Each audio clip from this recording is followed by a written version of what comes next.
சற்றுமுன் வெளியான தகவல் ரேஷன் அட்டைதாரருக்கு முக்கியமான தகவல் வெளியாகியுள்ளது. அது என்னன்னு சொல்ல பார்க்க போகிறோம். நீங்கள் நம்ம சேனல் சப்ஸ்கிரைப் பண்ணாமல் இருந்தீங்கன்னா மறக்காமல் லைக் பண்ணிக்கோங்க, சப்ஸ்கிரைப் பண்ணிக்கோங்க. வாங்க வீடியோக்குள்ளே போகலாம். மிக முக்கியமான ஆவணமாக ரேஷன் கார்டுகளை பத்திரமாக பாதுகாக்க வேண்டும். ஒருவேளை ரேஷன் அட்டைகள் தொலைந்து போனால் என்ன செய்வது தெரியுமா? தமிழகத்தில் உள்ள ரேஷன் கடைகள் மூலம் அட்டைதாரர்கள் அனைவருக்குமே குறைந்த விலையிலும் இலவசமாகவும் அரிசி, பருப்புகள் உள்ளிட்ட பொருட்கள் வழங்கப்பட்டு வருகின்றன.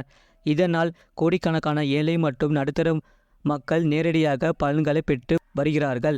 இதை தவிர பொங்கல் தொகுப்பு பரிசு, மகளிர் உரிமை தொகை உள்ளிட்ட நிதி உதவிகளும் அரசின் மட்ட நலத்திட்ட உதவிகளும் ரேஷன் கார்டு மூலமாக வழங்கப்படுகின்றன.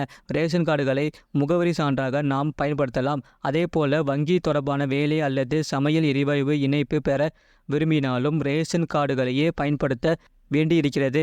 இந்த அளவுக்கு ரேஷன் கார்டுகளின் முக்கியத்துவம் வாய்ந்த ரேஷன் கார்டுகளை நாம் பத்திரமாக வைத்து கொள்ள வேண்டும். ஒருவேளை உங்கள் ரேஷன் கார்டுகள் தொலைந்துவிட்டால் நீங்கள் அரசு அலுவலகத்துக்கு நேரிலேயே சென்று விண்ணப்பித்து பெறும் நிலை இருந்தது. ஆனால் இப்போது ரேஷன் அட்டைதாரர்களுக்காகவே ஆன்லைனில் பெற்றுக்கொள்ளும்படியான வசதியை உணவுத்துறை ஏற்படுத்தி தந்துள்ளது. ரேஷன் அட்டை ஆன்லைனில் டவுன்லோடு செய்து கொள்ளலாம். தமிழக உணவு பொருள் வழங்கல் மற்றும் நுகர்வோர் பாதுகாப்பு துறையில் www.tnpds.government.in என்ற அதிகாரப்பூர்வ வெப்சைட்டிற்கு செல்ல வேண்டும். பயனாளர் நுழைவு என்ற ஆப்ஷனை கிளிக் செய்ய வேண்டும். இப்போது உங்களுடைய பதிவு செய்யப்பட்ட செல்போன் நம்பரை பதிவிட வேண்டும். பிறகு பதிவு செய்யப்பட்ட செல்போன் நம்பருக்கு ஒரு OTPயை பதிவிட வேண்டும். ரேஷன் கார்டு டவுன்லோடு செய்ய ஸ்மார்ட் கார்டு பிரிண்ட் என்ற ஆப்ஷனை கிளிக் செய்ய வேண்டும். உங்களுக்கு தேவையான மொழியை தேர்வு செய்து சேவ் என்ற ஆப்ஷனை தந்தால் போதும். PDF வடிவத்திலேயே உங்கள் ஸ்மார்ட் ரேஷன் கார்டு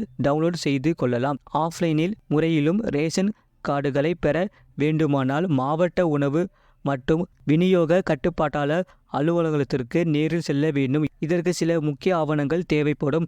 குறிப்பாக குடும்ப உறுப்பினர்களின் 2 பாஸ்போர்ட் சைஸ் போட்டோக்கள், ரேஷன் கார்டு எண், குடும்பத்தில் உள்ள அனைத்து உறுப்பினர்களின் ஆதார் அட்டை, குடும்ப தலைவரின் பாஸ்போர்ட் சைஸ் போட்டோ, அடையாள சான்றிதழ்கள் போன்ற அனைத்து ஆவணங்களையும் கையோடு எடுத்து செல்ல வேண்டும். பிறகு அங்கிருக்கும் நலன் ரேஷன் கார்டு பெறுவதற்கான படிவத்தை பூர்த்தி செய்து அத்துடன் அபராத கட்டணத்தின் 2 ரசீதுகளையும் இணைக்க வேண்டும். மேலும் கையில் உள்ள அனைத்து ஆவணங்களையும் சமர்ப்பித்தாலே போதும். மீண்டும் ரேஷன் கார்டுகள் உங்களுக்கு கிடைத்துவிடும். இது போன்ற செய்திகளை உடனுக்குடன் அறிந்து கொள்ள மறக்காமல் சேனலை சப்ஸ்கிரைப் செய்யுங்கள். மற்றவர்களுக்கு தெரியப்படுத்த ஷேர் செய்யுங்கள்.